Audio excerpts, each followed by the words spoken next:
দুঃখ লাগে, আফসোস লাগে। বন্ধুরা আমার, ভাইরা আমার, আজকের দিনের মতো ওমরের মতো মহান ব্যক্তির প্রয়োজন আছে, ওমরের মতো বীর বজরের খলিফার প্রয়োজন আছে। কাকে বলবো, কোন জাতিকে শোনাবো? যে জাতির আদর্শকে লক্ষ্য রেখে একদিন কালেমা পড়ে মুসলমান হয়েছি, কিছু বলতে গেলে ওরাই বলবে ও কি জানে। দেখলাম নবীর যুগে, আল্লাহ রসুলের যুগে যারা ইসলাম কবুল করেছিলেন তাদেরকেও কষ্ট পেতে হয়েছে। সাহাবীরা ইসলাম কবুল করলেন, ঈমান আনলেন। এই ঈমান আনার অপরাধে তাদের বাড়িঘর ভেঙে দেওয়া হয়েছিল। মক্কা থেকে মদিনায় চলে গেলেন, সর্বহারা হয়ে পড়লেন। মক্কা থেকে মদিনায় চলে গেলেন মুসলমান ভাইরা, ইমাম তৈরি নাম। সেদিন মদিনার আনসারীরা তাদেরকে জায়গা দিয়েছিলেন, ভাই তুমি আমার দিনী ভাই, তুমি আমার দিনে এসছো, তুমি আমার দিনী ভাই, এই জায়গাটা তোমাকে দান করে দিলাম, এই জায়গাটাই বাড়ি ঘর বানাও, খেজুরের বাগানটা তুমি আবাদ করো। শুধু তাই নয়, আমার ঘরে চলো, আমার ঘরে দুটো বিবি আছে, যেটা তুমি পছন্দ করবে আমি সেটাকেই তালাক দিয়ে দেব, সেইটাকে নিয়ে তুমি সংসার করবে। এটা বলা যত সহজ, এটা শোনা যত আসান, কিন্তু বাস্তবে কত রূপ দেওয়া কত যে কষ্টকর, কত যে যন্ত্রণাদায়ক, কত যে করুণ, কত যে প্যাথেটিক্স। যারা মদিনার আনসারীরা সর্বহারা ভাইদের সার্বিকভাবে সাহায্যের হাত বাড়িয়ে দিয়েছিলেন তারাই জানে। দুঃখ লাগে বন্ধুরা আমার, ভাইয়েরা আমার, আজকে সে আদর্শ মুসলমানদের মধ্যে নেই। রাগ করবেন না, আমার কাছে বর্তমানে 17 জন ইসলাম কবুল করেছেন, আপনারা জানেন কি জানি না, খোঁজ নিয়ে দেখবেন। অমুসলমানরা যারা ইসলাম কবুল করার জন্য আসে, আজকে বিভিন্ন সোশ্যাল মিডিয়ার এ সমস্ত কিছু দেখে আলেমরা ভয় পায়, কেন জানি না ভয় পায়। একজন বলছেন, ভাই আমি একটা আলেমের কাছে ইসলাম কবুল করার জন্য বারবার গেছি, উনি ফিরিয়ে দিয়েছেন, আমাকে একটু পরামর্শ দিন। একজন আপনার খবর বল, আপনার কথা বলল, আমি আপনার কাছে এসেছি। আমি বললাম, প্রথমত আপনাকে সরকারিভাবে এফিডেভিট করতে হবে, চলুন। আমি কোর্টে নিয়ে গেলাম, নির্ভীকভাবে তাকে উকিলের সঙ্গে পরামর্শ করে সঙ্গে সঙ্গে এফিডেভিট করে কালেমা পড়ালেন, মুসলমান হয়ে গেল। আফসোস লাগে, দুঃখ লাগে। আমার সেই দিন একটা ভাগ্নে বলছিল যে, মামা ইসলাম কবুল করার পরে আমাদেরকে বলে নবমুসলিম কতদিন থাকবে? বলে আমাকে একদিন আমি ওকে নিয়ে গেলাম। আমি বললাম, এটা আমার ভাগ্না ইসলাম কবুল করেছে, মুসলমান হয়েছে, বর্তমানে সে সাংসারিক দিক দিয়ে খুব অভাবগ্রস্ত মানুষ, বাড়িঘর করতে পারেনি, একটু সহযোগিতা করবেন। আমলোক সবাই যে যতটুকু পারলো সাহায্য করলো। একজন আলেম আমাকে প্রশ্ন করছে যে, নবমুসলিম তো না কতদিন থাকবে? বলে ঠিকই বলেছেন। একটা গ্রামের নাম নতুন গ্রাম, আপনার জন্মের আগে ওই গ্রামটা তৈরি হয়েছে, গ্রামটার নাম নতুন গ্রাম। আপনি বলেন গ্রামটা কতদিন নতুন গ্রাম থাকবে? নতুন গ্রাম কতদিন থাকবে? যতদিন কিয়ামত না হবে ততদিন নতুন গ্রামই থাকবে। জোরে বলে ঠিক না বেঠিক? আমি বললাম, সমাজ ওকে নবমুসলিম করে রেখেছে, শরীয়তের আইন অনুযায়ী, কোরআনের আইন অনুযায়ী। আল্লাহ রাব্বুল আলামিন সূরা তাওবার মধ্যে ফিতরা, কুরবানি, ওষুধ জাকাতের মাল থেকে কারা কারা হকদার উল্লেখ করে নির্দিষ্ট করে বলেছেন। ওখানে ইয়াতিম পাবে, মিসকিন পাবে, অসহায় দুস্থ মানুষ পাবে, জিহাদ ফান্ডে খরচ করতে হবে।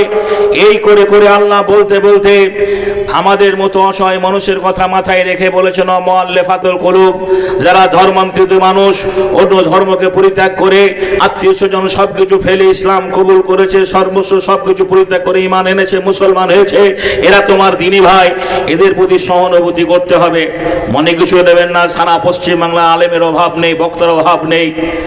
যে বহু আলেম, বহু ওলামায়ে দ্বীনের সমারোহে কোন আলেম আমাকে ভালো কথা বলেছেন।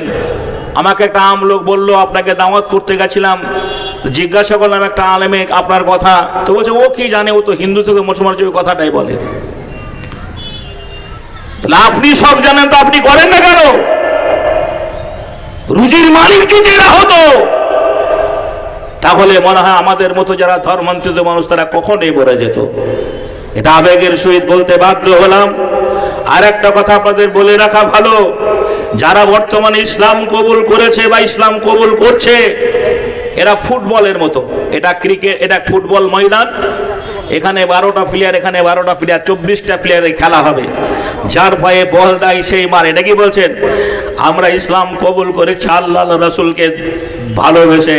পৃথিবীতে আল্লাহর কাছে মনোনীত দিন, ইন্না দিন আনদাল্লাহিল ইসলাম, ইসলাম একটা আল্লাহর মনোনীত দিন। সেই ইসলামের প্রতি বিশ্বাস করে আমরা ঈমান এনেছি।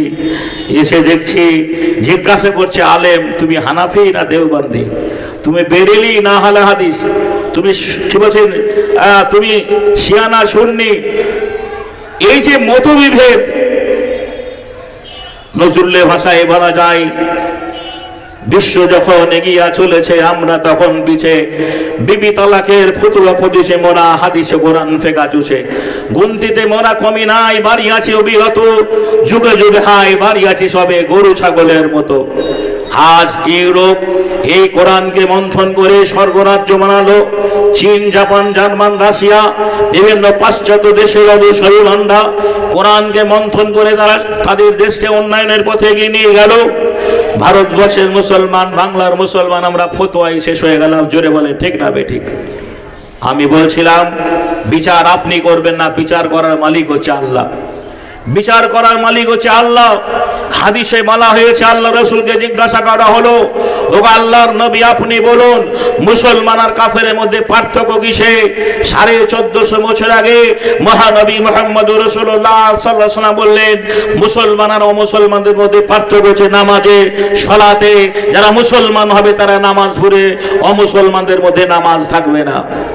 বন্ধুরে আমার, ভাইয়ের আমার, খোঁজ নিয়ে দেখা গেছে মসজিদের সেক্রেটারি, মসজিদের ক্যাশিয়ার, মসজিদের সম্পাদক, মসজিদ মানে আল্লাহর ঘর। সারা পৃথিবীতে যতগুলো জায়গা আছে সবচেয়ে উত্তম জায়গা আছে কি বলছেন? মসজিদ। আমি খোঁজ নিয়ে দেখেছি, এটা বাস্তব। বন্ধুরে আমার, ভাইয়ের আমার, আমার অভিজ্ঞতার কথা বলছি। মসজিদের দায়িত্ব নিয়ে বসে আছে এটা মুসাফির এলে খোঁজ তো দূরের কথা, নামাজ পড়তে আসে না। বলে মসজিদের সেক্রেটারি বলে জুমার দিনে আসে। মসজিদের সেক্রেটারি শুক্রবার জুমার দিনে একদিন আসে, তাও বাড়িতে থাকলে আসে, বহরমপুর গেলে আর আসে না গো। বলুন আমাদের সমাজ আজকে কোন জায়গায় চলে গেছে? বড় দুঃখ লাগে, আফসোস বলতে বলেছি। আমি আপনাদের কাছে পবিত্র কোরআন থেকে একটা আয়াতের টুকরো পড়েছিলাম, ইয়া আইয়ুহাল্লাযীনা আমানুত্তাকুল্লাহা হাক্কা তুকাতিহি ওয়া লা তামুতুন্না ইল্লা ওয়া আনতুম মুসলিমুন। তোমরা যারা ঈমান এনেছো আমাকে ভয় করার মতো ভয় করো, আর তোমরা মরিও না মুসলমান অবস্থায় না থাকা পর্যন্ত। যদি মরো মুসলমান হয়ে মরো, অমুসলমান হয়ে মরিও না। সমাজ যাকে সেক্রেটারি করেছেন দাড়িবিহীন মানুষ, মুখে দাড়ি নেই, পয়সা আছে, টাকা আছে, নামাজ তার মধ্যে নেই, আল্লাহর ভয় নেই, আল্লাহর ভীতি নেই, নামাজ পড়ে না, মুখে দাড়ি নেই। ওই লোকটা মসজিদের সম্পাদক, ওই লোকটা ঈদগাহার সবকিছু, ওই লোকটা মাদ্রাসার অনিরল। বন্ধুরে আমার, এটা আপনার গ্রামের কথা বলছি না, আমি সারা বাংলার কথা বলছি। বিভিন্ন জায়গায় এইরকম খোঁজ নিয়ে দেখা গেছে। ভাই আফসোস লাগে, সমাজ তাকে দায়িত্ব দিয়েছেন। আল্লাহর নবী বলেন মুসলমান আর অমুসলমানদের মধ্যে পার্থক্য নামাজে। ভাইয়ের আমার, বন্ধুরে আমার, নবী বলতে পারতেন তুমি আহলে হাদিস না দেওবন্দি, বেলিল না ওহাবি, তুমি লামঝাবি না হানাফি, না না যে পন্থী হোক না কেন, নামাজের কথাকে বলা হয়েছে। আল্লাহ রাব্বুল আলামিন পবিত্র কোরআনে বারবার নামাজের তাগিদ দিয়েছেন। একটা কথা কান করে শুনে নিন, নামাজ ছাড়া মুসলমান থাকা যায় না, নামাজ ছাড়া মুসলমান হওয়া যায় না। আল্লাহর নবী বললেন মুসলমান যারা হবে তারা সালাত কায়েম করবে, নামাজ পড়বে, অমুসলমানদের মধ্যে নামাজ থাকবে না। এখন মাগরিবের নামাজের সময় কাছে এসছে, মাগরিবের নামাজের সময় সময় কাছে এসেছে, আজানও হবে। যাদের ওযু নেই ওযু করার জন্য প্রস্তুতি নেন, ওযু করুন। আর এখানে জামাতের সহিত নামাজ হবে। যে একেবারে সময় থাকতে ওযু করলে ভালো হয়, তাড়াহুড়ো হয়ে যাবে তখন। যাদের ওযু নেই ওযু করুন, এখানে জামাতের সহিত নামাজ হবে। আমরা ইনশাআল্লাহ মাগরিবের নামাজ জামাতের সহিত আদায় করব। ভাই, এটা মাদ্রাসার জলসা, সেটা মাথায় রেখে আপনারা জানেন এই মাদ্রাসাগুলো একটা আবেদন আপনাদের কাছে দিয়ে যাব। সেটা হচ্ছে এই মাদ্রাসাগুলো কেন্দ্র সরকার টাকা দেয় না, রাজ্য সরকার টাকা দেয় না। যে এলাকার ইমামদারদের টাকায় অর্থে যে তিলে তিলে এই মাদ্রাসাগুলো গড়ে উঠেছে, আগামী দিনে এই মাদ্রাসাগুলো বন্ধ কিভাবে হবে, মাদ্রাসাগুলো কিভাবে বন্ধ করা যায়, সেই ষড়যন্ত্র সেই চক্রান্ত চলছে। এটা মাথায় রেখে আপনাদের কাছে সর্বোপরি যে একটু আপনাদের কাছে বলবো, ভাইরা আমার, বন্ধুরে আমার, যে একটু মাদ্রাসার জন্য আমি একটু হাত বাড়িয়েছি আপনাদের কাছে। যে আমার ভাই যে একজন আপনার 200 টাকা আল্লাহ রাব্বুল আলামিন মাদ্রাসার হস্তে দান করেছেন, আল্লাহ রাব্বুল আলামিন যেন ভাইটার দান কবুল করুন, আমিন। ভাইরা আমার, বন্ধুরে আমার, হয়তো অনেক মানুষ দূর পারে রয়েছেন, যারা হয়তো মাগরিবের পরে হয়তো চলে যাবেন, কেননা এখন শীত পড়ছে। শীত পড়লে মানুষ হয়তো অনেকে শীত বস্ত্র নিয়ে আসেননি। অর্ডার হচ্ছে এখন এটা মাদ্রাসার জলসা, মাথায় রাখবেন। আর আল্লাহ রাব্বুল আলামিনের যে দিনকে বাঁচাতে গেলে পরে, ইসলামকে বাঁচাতে গেলে কোরআন বাঁচাতে হবে, কোরআন বাঁচাতে গেলে আপনাকে মাদ্রাসা বাঁচাতে হবে। কেননা এই কোরআন প্রাইমারি স্কুলে হয় না, এই কোরআন কলেজে হয় না, হাই স্কুলে হয় না, এই কোরআন হয় এইরকম মাদ্রাসায়। নাকি বলছেন? এই মাদ্রাসাতে আপনার কোরআনের হেফজের দাস দেওয়া হয়। আমার একটা ছোট ভাই সভা মাঝে এখানেতে ছিল বর্তমান, অবশেষে সেও দেখো করে গেল দান, পরিমাণে 200 টাকা দান দিল। এ ভাইয়ের দান তুমি করিও কবল। মাদ্রাসার পার পাশে এখানে আসিয়া সেও দেখো 200 দিল দান দিয়া। ও আল্লাহ পাক বাড়িয়ে দানের দান কবুল করিয়া নেবে তুমি রহমান। সবার মাঝে এখানেতে বাবজান ছিল, এ 500 টাকা বাড়ি দান পাঠাইল, পরিমাণে 500 করে গেল দান কবুল করিয়া নেবে তুমি রহমান। আরেকজন ভাই দেখো এখানে আসিয়া সেও 500 টাকা দিল দান দিয়া, অবশেষে তোরে রাহে করে গেল দান কবুল করিয়া নেবে তুমি রহমান। মা খালার আমার, আপনাদের উদ্দেশ্যে বলি, নামাজের সময় কাছে এসেছে, যদি আপনারা পারেন ছেলে মেয়েদের হাত দিয়ে, ছোট বাচ্চাদের হাত দিয়ে একটু দানগুলো দিয়ে পাঠিয়ে দেবেন। ও ভাই মুসলমান, মতের আগে করো দান। আমার ভাই 200 টাকা, আর একজন 200 টাকা। মারহাবা মারহাবা, আলহামদুলিল্লাহ, মাশাআল্লাহ। জি সভা মাঝে এখানেতে কতজন ছিল, একে একে তোরে রাহে দান নিয়ে গেল। কেহ দেখো বাপ নামে করে গেল দান, কেহ বা মাতার নামে হইল প্রমাণ, কেহ দাদা দাদির নামে দান দিয়ে গেল। কত নাম তোরে রাহে বলিব আর বলো। এসব হাতে তোরে রাহে ভাই জানাসিয়া সেও 200 টাকা দিল দান দিয়া, পরিমাণে 200 টাকা করে গেল দান কবুল করিয়া নেবে তুমি রহমান। আত্মীয় গানা যারা দুনিয়াতে নাই, নীরব নগরে বাড়ি গিয়েছে গোহায়, তাদের খবর তুমি প্রসাদা করিবে, হাসরের দিনে বাড়ি পার করে নেবে।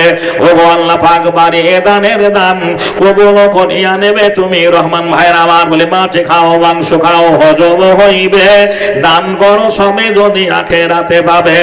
মাছ খাও, মাশাআল্লাহ মাশাআল্লাহ, আলহামদুলিল্লাহ আলহামদুলিল্লাহ। ভাই একটু আমরা আসি আর চটচট করে আল্লাহ রাব্বুল আলামিনের যে দিনী প্রতিষ্ঠানে মাদ্রাসা দিকে লক্ষ্য রেখে আমরা যে যা পারি ভাই একটু দান করে যাই। মাশাআল্লাহ। জি 200 টাকা, আলহামদুলিল্লাহ। আচ্ছা আর 100 টাকা, যে আর 100 টাকা দেখি, 300 টাকা, আর 200 টাকা নোট দেন। এটা 200 টাকা নোট দেন। জি এইটা রাখেন, আলহামদুলিল্লাহ। জাযাকাল্লাহ এ রব্বুল আলামিন। সভা মাঝে খানেতে চাচা জানাসিয়া সেও 200 টাকা দিল দান দিয়া, পরিমাণে 200 টাকা করে গেল দান কবুল করিয়া নেবে তুমি রহমান। যে উদ্দেশ্যে যে নিয়তে দান দিয়ে গেল, দানীদের দান তুমি করিও কবুল। এই আজানের সময় আস্তে আস্তে আমরা যারা ভাই বসে আছি, আমরা যে যাদের ওজনে ওযু করুন, আর আপনারা যারা দিয়েছেন আলহামদুলিল্লাহ, যারা দেননি দিয়ে যান আবার। মাটির দেহ মাটি হবে, মাটির দেহ মাটি হবে, কিসের কর বাসনা, এই দুনিয়ায় আশা মিটবে না, এই দুনিয়ায় আশা মিটবে না। কত জন এসেছিল, কত জন এসেছিল এই দুনিয়া পরে, একে একে চলে গেল সবই কিছু ফেলে, আসলেতে সবই মিছে, কবর হবে ঠিকানা, এই দুনিয়ায় আশা মিটবে না, এই দুনিয়ায় আশা মিটবে না। মাটির দেহ মাটি হবে, কিসের কর বাসনা, এই দুনিয়ায় আশা মিটবে না।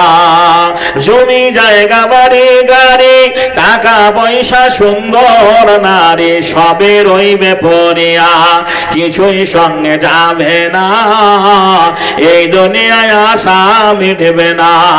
ধনী গরিব আমির ফকির নাই কোনো বিভেদ, আজ সে ধনী কাল সে ফকির, ঘুরে দেশ বিদেশে সোনা দানা ভালা খানা, কিছুই সঙ্গে যাবে না, এই দুনিয়ায় আশা মিটবে না। আশা করে বাদলাম আশা ছাদের বালু চরে, সেই ঘর আমার হরিয়া নিল সর্বনাশা ঝরে, এখন সন্ধ্যাবেলা কান্দে একা বুকে লয়ে বেদনা, এই দুনিয়ায় আশা মিটবে না। নামাজের মাগরিবের আজানের সময় হয়ে গেছে, সেই দিকে লক্ষ্য রেখা আর নয়। জীবনে বেঁচে থাকলে বারবার বহুবার